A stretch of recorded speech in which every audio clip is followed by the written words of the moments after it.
Hello students, bertemu lagi dengan saya Ricardo dalam pelajaran seni musik. Pada hari ini kita masuk pada pertemuan keempat.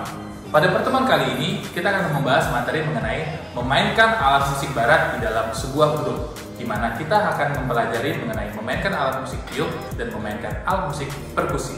Semua materi pada pertemuan hari ini dapat kalian lihat pada buku paket Kemendikbud Seni Budaya kelas 11 pada halaman 43 hingga 47. Memainkan alat musik di dalam sebuah grup sering disebut sebagai band, ensemble, ataupun orkestra. Kita masuk lebih khusus mengenai ensemble. Ensemble adalah memainkan alat musik di dalam sebuah grup dengan jenis alat musik yang sama. Contohnya adalah ensemble alat musik perkusi, ensemble alat musik tiup, ensemble alat musik gesek, ensemble alat musik petik, dan lain-lain. Yang pertama, ensemble perkusi. Ensemble perkusi dimainkan dengan alat-alat musik perkusi. Di Indonesia, cukup banyak ensemble perkusi. Misalnya, rempak gendang, rebana, drum band, marching band, gandang, dan lain-lain. Dalam drum band atau marching band, instrumen musik perkusi dibawa oleh pemain dan dimainkan dalam barisan. Kelompok yang memainkan instrumen musik perkusi sambil berjalan disebut juga sebagai drum line atau battery. Ragam instrumen musik perkusi yang digunakan alat drum band umumnya lebih sedikit daripada yang digunakan pada permainan alat marching band.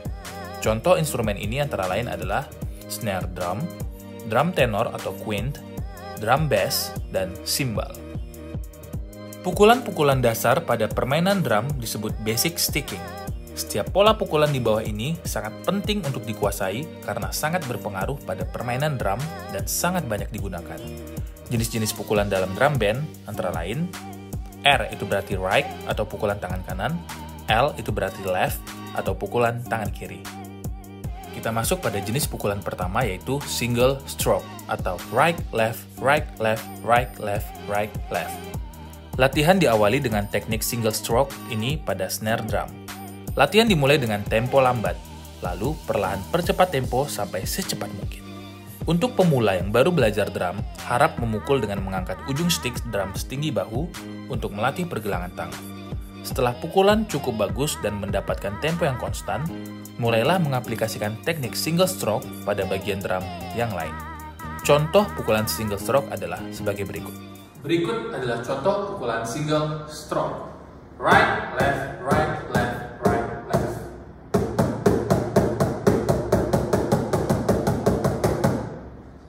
Jenis pukulan yang kedua yaitu double stroke atau right, right, left, left, right, right, left, left. Teknik double stroke sebenarnya sama dengan single stroke yang diulang 2 kali. Dalam double stroke, lebih dibutuhkan kecepatan gerakan dan kelenturan tangan. Jika sudah lancar dengan single stroke, double stroke tinggal melanjutkan. Cara melatih double stroke atau RRLL, gunakan bagian snare drum untuk melancarkan permainan. Bisa juga menggunakan rumus LL right right, dibalik ya. Agar suara yang dihasilkan lebih teratur dan menarik, pukulan tangan kanan dan kiri harus seimbang. Berikutnya dapat diteruskan dengan latihan-latihan lanjutan. Berikut adalah contoh pukulan double stroke. Berikut adalah contoh pukulan double stroke. Right, right, left, left, right, right, left, left, right, right, left, left.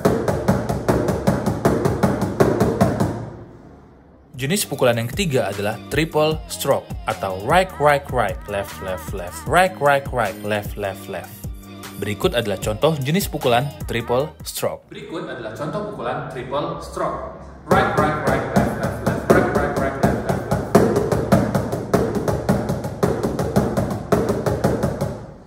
Jenis pukulan yang keempat adalah paradiddle atau sering disebut 1-1-2, yaitu right, left, right, right, left, right, left, left.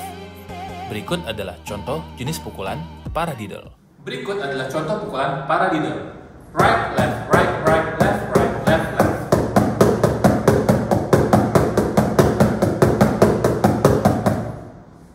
Jenis pukulan yang kelima adalah triplet atau rough, yaitu right, right, left, right, right, left, atau left, left, right, left, left, right. Berikut adalah contoh jenis pukulan triplet atau rough. Berikut adalah contoh pukulan triplet.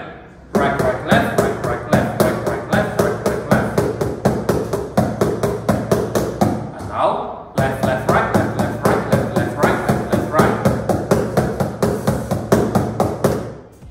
masuk ke dalam jenis ensemble yang kedua, yaitu ensemble tiup. Ensemble tiup adalah ensemble yang seluruh instrumen musiknya terdiri atas alat-alat musik tiup. Yang termasuk alat musik tiup adalah recorder, flute, trompet, saxophone, trombon, klarinet, oboe, French horn. Alat musik tiup yang pertama yaitu trompet. Ada bermacam-macam jenis trompet, di antaranya jenis C, D, E flat, E, F, G, A, dan B flat. Yang paling lazim dan sering dipakai adalah trompet B flat atau bemol. Namun, dalam orkestra Amerika, yang paling umum dipakai adalah trompet C, dengan bentuk yang lebih kecil dan suara yang lebih cerah dan hidup jika dibandingkan dengan trompet B flat. Untuk memainkan trompet, diperlukan napas yang panjang dan kuat. Untuk seseorang yang mempunyai penyakit pernapasan sehingga menjadikannya bernapas pendek, tidak disarankan memainkan alat musik ini. Alat musik tiup yang kedua, French horn, merupakan keluarga alat musik tiup logam. Biasanya dimainkan dalam ensemble atau orkestra musik klasik. Selain itu juga sering dimainkan sebagai seksi tiup dalam marching band. French horn memiliki 3 katup pengatur yang dimainkan dengan tangan kiri dengan tata cara memainkan yang identik dengan trompet. French horn umumnya menggunakan kunci F, meski instrumen musik lainnya biasanya menggunakan kunci B flat. Alat musik tiup yang ketiga, klarinet. Namanya diambil dari clarino, dari bahasa Italia yang berarti trompet, dan akhiran et yang berarti kecil. Sama seperti saksofon, klarinet dimainkan dengan menggunakan satu reed atau resonator penghasil suara. Klarinet merupakan keluarga instrumen terbesar dengan ukuran dan pitch yang berbeda-beda. Klarinet umumnya merajuk pada soprano klarinet yang bernada B flat. Pemain klarinet disebut klarinetis. Beberapa jenis klarinet, piccolo klarinet dalam A flat, soprano klarinet dalam F flat, D, C, B flat, A, dan G, basset klarinet dalam A, alto klarinet dalam E flat, bass klarinet dalam B flat, kontra alto klarinet dalam E flat, kontrabas klarinet dalam B flat. Alat musik tiup yang keempat, saxophone. Terbuat dari logam, dimainkan seperti cara memainkan klarinet. Saxophone umumnya berkaitan dengan musik pop, big band, dan jazz, meskipun awalnya merupakan instrumen dalam orkestra dan band militer. Nama saxophone aslinya adalah saxophone, diambil dari nama penciptanya, yaitu seorang pemain klarinet dan pembuat alat musik bernama Adolphe Sax, dari Belgia pada tahun 1846. Sax memiliki hak paten atas alat musik ini, berupa 2 keluarga saxophone, yaitu keluarga orkestra, C dan F, dan keluarga band, B flat dan E flat. Saat ini, saxophone yang paling umum digunakan adalah sopran, B flat, atau alto, tenor, dan bariton, E flat. Baiklah, cukup sekian materi untuk pertemuan hari ini. Jangan lupa kerjakan tugasnya dan kumpulkan pada aplikasi Edmodo tepat waktu. So, see you next week.